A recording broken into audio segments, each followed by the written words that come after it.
On ne peut sous-estimer le réseau de complicité qui se développe jusqu'à associer des institutions internationales, des fondations et des associations qui luttent systématiquement pour la légalisation et pour la diffusion de l'avortement dans le monde.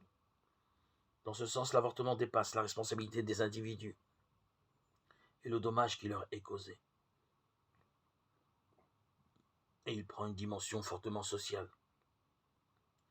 C'est une blessure très grave portée à la société et à sa culture de la part de ceux qui devraient en être les constructeurs et les défenseurs.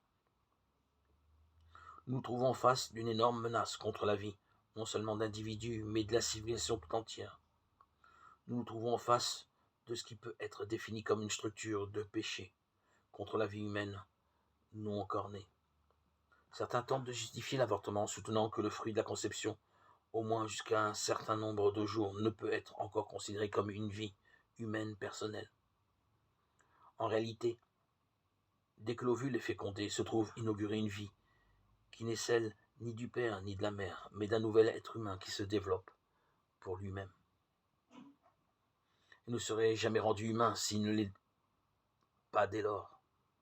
À cette évidence de toujours, la science génétique moderne apporte de précieuses confirmations.